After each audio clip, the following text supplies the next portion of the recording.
ఇది గత వారం రోజులుగా జరుగుతున్నది మారణ హోమం.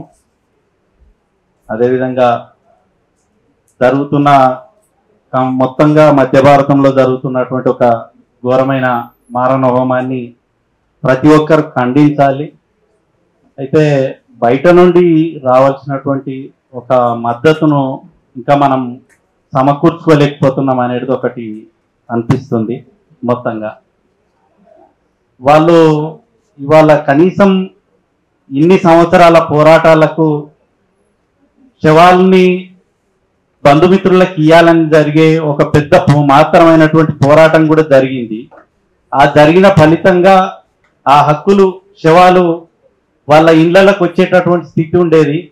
ఇవాళ రాజ్యం ఎంత ఫ్యాసిస్ట్గా మారిపోయిందంటే ఒక పరాకాష్ఠకు తుది అంతిమ దశకి చేరుకున్నది. వాళ్ళ కనీసం ఆ బాడీస్ని వాళ్ళకి ఇస్తే మేము మా సాంప్రదాయాలతోటి మేము చేసుకుంటాం, కన్నం చేస్తామంటే కూడా ఇయ్యలేనటువంటి స్థితికి చేరుకున్న ఒక దారుణమైన స్థితిలో ఉన్నది.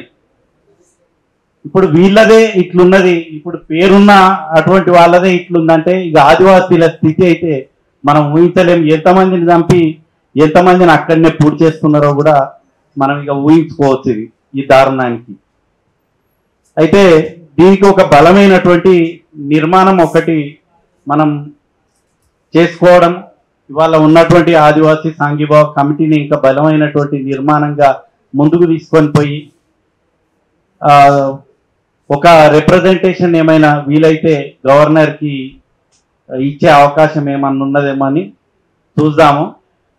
అయితే చర్చలకు జరుగుతున్నటువంటి ఒత్తిడిని కూడా ఇంకా పెంచాలి అనేది, పెంచితే బాగుంటుంది అనేది, దీనికోసం ఆల్ పార్టీగా ఏమైనా ఆలోచన చేస్తే ఆల్ పార్టీ మీటింగ్గా వాళ్ళ అధ్యక్షులు కార్యదర్శులు లేకపోతే వాళ్ళకి సంబంధించినటువంటి వాళ్ళు వస్తే ఇంకా కొంచెం రాజకీయ ఒత్తిడి పెంచే ప్రయత్నం చేస్తే బాగుంటుంది అనేది మన నుంచి కూడా ఒక అభిప్రాయం చెప్తూ ఇవి దారుణాన్ని ఖండిస్తూ భవిష్యత్తులో తీసుకునే కార్యక్రమాలకు మేము మీతో ముందుకు వస్తామని చెప్పేసి